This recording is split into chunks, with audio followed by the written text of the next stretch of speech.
I'm going to stick with a fairly straightforward style for our first foray into the potentially confusing world of Belgian beers. Belgians take beer very seriously, but they don't get that worked up about style parameters like Germans tend to do. So like, if Germany was a musician, it would be one who takes great care to play every note as it was meant to be played. Whereas if Belgium was a musician, it wouldn't even look at the sheet music. It would only freestyle. And the song would be different every time it was played. This would probably make the German musician crazy, but it would also lead to some amazing music. And by music, I mean beer. Belgium is not highly regarded for their music, to the best of my knowledge. The only Belgian musician I can think of is Jacques Brel, and no one knows who the fuck that is anyway. One thing Belgians love to do that Germans probably regard as sacrilege is to throw extra ingredients in their brews. No fucking Reinheitsgebot here. They will add orange peel and coriander to wit beers, or Belgian candy sugar to doubles and triples. They will also let some of their beers, like Saisons, ferment at crazy high temperatures. Lager yeast typically ferments around 45 to 55 degrees Fahrenheit, and ale yeast ferments best at room temperature. But Saisons can ferment with temps in the high 80s, even 90 degrees. Most yeasts will kick out a ton of fusel alcohol if it ferments at such a high temperature, but Saison yeast loves the heat. We're not talking about Saisons today, though. It may seem like I'm leading up to that, but that's just because I'm bad at segues. Nope, today we're going to discuss the Belgian Tripel. A fascinating marriage of ancient techniques and modern technology, the Tripel is seen by many as the crown jewel of Belgian beers. And once you try one, it's hard to dispute that bold assertion. Before we get into specifics, though, I just want to follow up on what I said before about Belgians adding weird ingredients to their beers. Now, that is technically true. I'm not saying I was being dishonest with you. I would never do that, unless I stood to benefit in some way from doing so. But I do want to walk that back a little bit. A lot of the most well-known Belgian beers do have some spice added to them, yes, but it seems that most American brewers have taken that to mean that if they want to make a Belgian-style beer, they have to dump a ton of coriander in it. That American move that we've discussed so many times before of bigger, stronger, more. It just doesn't work with Belgian-style beers. Belgians like to experiment, but they also understand the value of subtlety. Say it with me now. Subtlety. And really, truly, a ton of Belgian beers don't have any added spices. Some of their best beers are completely unspiced. Even some that taste like spice don't have any added. It's just the complexity of the Belgian yeast that gives the beer a sense of spiciness. And, to contradict myself again, the yeast you use isn't necessarily the most important aspect of making a solid Belgian-inspired beer.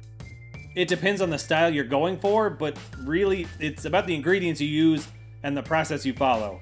It's about decoction mashing to promote high attenuation and to give the beer that pillowy head. It's about bottle conditioning and doing so in thick glass bottles, because Belgian beers are best with lots and lots of carbonation. Like enough to blast a traditional brown beer bottle to pieces. And yes, the yeast you use can play a huge part in the final product, but not all Belgian beers have to be yeast bombs. When you play around with styles and ingredients for as long as Belgium has, you're going to get a lot of diversity. This long, storied history of experimentation and progress has, in the opinion of many, many beer drinkers, culminated in the Belgian Tripel. As with all Trappist beers, no one can seem to agree why they're called what they're called. One theory is that triple refers to the 3 X's that once adorned casks that related to the strength of the beer contained within. So 1 X for the weakest, called Enkel, 2 X's for the medium strength double, and 3 for the strongest, the triple. But others say those names refer to the ABV, with them going from 3% for Enkel, 6% for double, and 9% for triple. Still others have claimed it refers to the amount of ingredients used, with a triple using 3 times the amount of ingredients as an Enkel. Whichever version of the origin story you choose to believe, the names of these Trappist beers refer to the strength of the beer. Now when I say Trappist beer, that means it is beer brewed by or under the supervision of Trappist monks. It must be brewed within the walls of a Trappist monastery, and as such it is of secondary importance to their monastic way of life. That means that any profits made from the beer are used to cover the living expenses of the monks and to maintain the monastery, but any money that's left after that gets donated to charity, feed the poor, or help those in need in some way. That also means that buying and drinking these delicious beers is doing your part to make the world a better place. It's good karma beer. That's a win-win situation if there ever was one. There are only 11 breweries in the world that can call themselves Trappist breweries. They use an authentic Trappist product logo on their beers, and at one point I was able to name them all. Let's see if I can do it now. So there's Chimay, Akel, Orval, Westmalle, West Fledrin, La Trappe, Rochefort, Trefontaine, St. Joseph's Abbey, which is the only Trappist brewery in America. Then there's the one I can't pronounce, Abdige something something, and the other one. Shit. I'm going to look this up real quick. Let me see. So, it's the brewery Abdige Maria Tuvelucht, which this says the beer is called Zundert, which is way easier to remember than Abdige Maria Tuvelucht, and Stift Ingelsel, which is the one in Austria. Oh, it says here there's one in England now, too. Mount St. Bernard Abbey, founded in 1835. I guess it would be pronounced Bernard, since it's English. In June 2018, became the first in the UK to brew Trappist beer called Tint Meadow. After the location of the Abbey, it is available to visitors and sold through public outlets. So there you go. We're all learning things today. There are 12, not 11, but 12 Trappist breweries. There's so much cool history involving Trappist breweries that I'm hoping to cover later, but for now I think we should move on to triples in particular. I'm going to read the overall impressions from the trusty BJCP, and we'll fucking get into it. From the guidelines: a pale, somewhat spicy, dry, strong Trappist ale with a pleasant, rounded malt flavor and firm bitterness. Quite aromatic, with spicy, fruity, and light alcohol notes, combining with the supportive, clean malt character to produce a surprisingly drinkable beverage, considering the high alcohol level. Excellent. Nailed it. Now, Belgian triples are very complex beers. I've always had trouble describing the flavor and aroma components of Belgian beers, and that's because there is usually so much going on with them. Triples, for example, are quite aromatic. You may get notes of pepper, various spices, fruity esters, yes, even a little banana, and some clove phenols. And that's just from the yeast.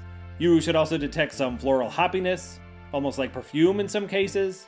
It's subtle but distinct, which is how perfume or cologne is supposed to work, for those of you who clearly don't know that.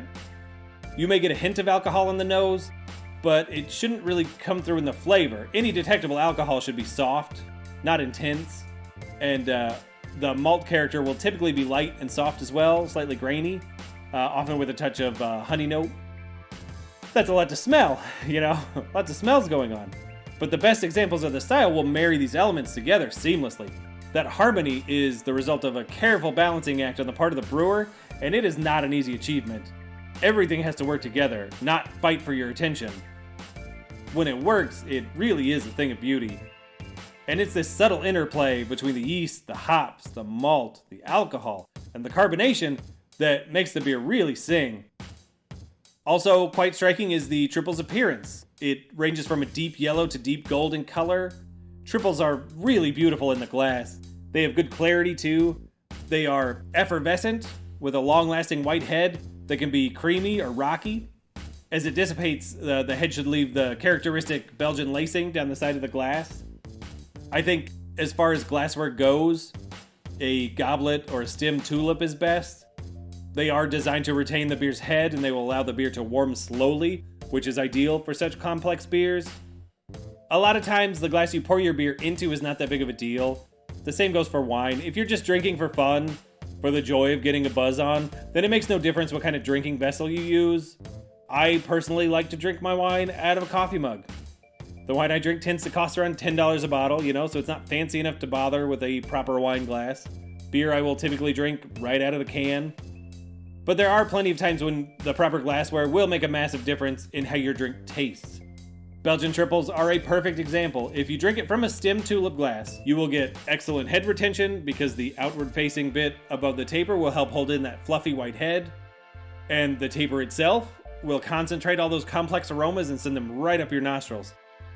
The stem will regulate the beer's temperature by keeping your hot-ass hands on the stem and away from the beer. If you pour a triple into a dreaded shaker pint, though, the aroma will not be as apparent, the head will fall off quickly, robbing your nose of all those yummy smells, and the last third will be too warm because you couldn't keep your hands off it. It just won't be the same experience, and beers like triples are meant to be an experience. So, how do you know which glass to use with which beer? Well, I'm glad you asked. Let me tell you. There are some factors to take into account that will help you make that decision. For one thing, you have to consider the beer's alcohol content. Stronger beers should be poured into smaller glasses. Also, the size and shape of the lip of the glass can make it easier to take small sips or large gulps. An inward taper at the top of the glass concentrates aroma, whereas an outward taper provides support for the head to expand. Tall, thin glasses show off a beer's clarity. When you're trying to impress someone with a beer, presentation is very important. Most beer glasses have distinct shapes that benefit certain styles of beer. The traditional glass for a Weiss beer, for example, is called a vase. It's tall and curvy, with a narrow bottom opening up to a wide top to hold the voluminous head. It is a silly looking glass, to be sure, but it does wonders for a Weiss beer's appearance and aroma. At the other end of the spectrum is the shaker pint. You know what this one looks like. It's the most common beer glass used by bars across America. It doesn't do shit to enhance the beer's flavor or aroma. It's the Becky of beer glasses, meaning it is basic as fuck. But the shaker pint is also cheap and stackable, so that's what most places use. If you're doing a proper beer tasting, you should definitely avoid using a shaker pint. Like I said though, it's not essential to use the right glassware for every beer you drink. If you want a versatile beer glass that will be beneficial to most beers, I would go with a stem tulip. It's the best glass out there in my opinion. Its design works well with most styles, so long as you're not looking to drink your beer quickly. The outward taper will lead to some spillage if you try to take a big swig. But that is the only downside, really, and that's a minor quibble at best. Anyway, back to triples. As far as flavor goes, triples are about as complex as beers get. They have spice and fruity esters that come across as citrusy and a sweet, grainy maltiness. They will be phenolic, but in a good way, with notes of clove and pepper. That's black or white pepper, not like chili pepper. The floral, spicy hops give the beer a bitter baseline, which in combination with the phenols can make the bitterness more pronounced. When you throw the high carbonation into the mix, you will get a nice dry finish with a bit of lingering bitterness and yeast character. There is a good amount of alcohol in triples, but that is not readily apparent in the taste. The alcohol is not obvious. It is very sneaky. As far as mouthfeel goes, triples are medium in body. The guideline says medium light to medium, although lighter than the substantial gravity would suggest. That just means it drinks way easier than a beer with this amount of ingredients, and high alcohol content typically would. It is a highly carbonated beer style, as are many Belgian beer styles. It is also very dry. This effervescence and high attenuation bring out the complexity of flavors. The alcohol, as I said, is deceptive, with little to no warming sensation. Belgian Tripel is a fairly new beer style for a Belgian beer. This should be evident from its color and clarity, as pale, clear beers are a newer invention as far as beer history goes. Tripel was developed by Trappist monks at Westmalle in the 1930s. Beers marked with the 3 X's were around before then, but they were darker strong beers. The pale Tripel we are familiar with was introduced by Westmalle in 1934. After some small tweaking that included the addition of more hops, the recipe for the Westmalle Tripel has remained the same since 1956, and it is still considered the gold standard for the style. Triples were developed in part to compete with the other pale beers that were so popular throughout Europe in the early 20th century, such as Czech lagers, German pilsners, and British bitters. But Czech and German lagers are crisp and clean, and pale British beer is lightly carbonated with low to medium levels of alcohol. It is telling then that the Belgian answer to these other pale beers is to make something as complex and effervescent and strong as a triple. I think maybe a big part of why Belgians make beers with such big flavors is to complement their cuisine. Belgians love to pair beer and food. Some classic pairings include like lobster with a Flanders red, roast duck and a Belgian dubbel, Belgian beef stew with an oudbroon, which is often used as the base of the stew, and moules frites, which is mussels and fries with a goose. You can also poach mussels in a goose or a triple rather than water. And you can pair a sweetened creek with a chocolate cake for dessert. I don't know of a traditional pairing for a triple, but I would do something along the lines of like a pesto shrimp pasta dish, something with a healthy dose of basil, maybe a cream sauce, or a pizza. Fucking pizza pairs with nearly every beer imaginable. You can even pair a triple with dessert, as long as it's something that showcases fruit. No chocolate. I don't think that would work. Anything with peaches or mangoes, they'll highlight similar flavors in the beer. Really though, triples are so complex and versatile that there isn't too much you shouldn't pair them with. Try them with whatever you want, and if it doesn't work, it's not the end of the world. That would be a great segue for heading into the beer and movie pairing part of our program, but that would require rearranging the order in which I do things, and I don't know if I can do that. You know what, I can't. I still have more to talk about. If I just had the homebrewing segment and the movie pairing left, I could do it, but we haven't discussed characteristic ingredients yet. The guideline says that Saaz or Styrian Golding hops are common for Belgian triples, which would make sense because both are kind of spicy, earthy hops that are more delicate, mild, not very aggressive. They would be used more for aroma than as a bittering agent. Fairly soft water works best. Pilsner malt is also common, which lends the beer a soft, brown sweetness. Belgian yeast strains are used, often aided by slightly warmer fermentation temperatures to impart fruity esters, spicy phenols, and higher alcohols, fusel alcohols. That just means they have a higher molecular weight than ethanol and a higher boiling point. As I mentioned at the top, spice additions on this one are not traditional, and if they are used, they should be, say it with me now, subtle. In the background, not overpowering. And Belgian candy sugar is used, which is just a pale sugar adjunct that boosts the alcohol content without affecting the beer's flavor or body. Belgian Triple is comparable to a Belgian Golden Strong Ale. A lot of Belgian styles share many similarities, but a triple should be slightly darker, more full-bodied, and more phenolic as opposed to estery. So more bitter and spicy, whereas the Golden Strong Ale will be more fruity. A triple will have a more rounded malt flavor, but it will not be sweet. Some vital statistics. IBU range for a Belgian triple is from 20 to 40, so fairly bitter, but that is balanced by all the other flavor components. SRM is from 4.5 to 7, so from deep yellow or very pale gold to a nice amber color. And the ABV ranges from 7.5% to 9.5%, and you will hardly taste it. Like I said, these are sneaky beers. If you're looking for ones to try, there are so many great ones to choose from. Triple is a very popular style with Trappist breweries. The originator is the Westmalle Triple, but you should also check out the Trefontaine Triple, the La Trappe Triple, Chimay White, Rochefort 8. What else?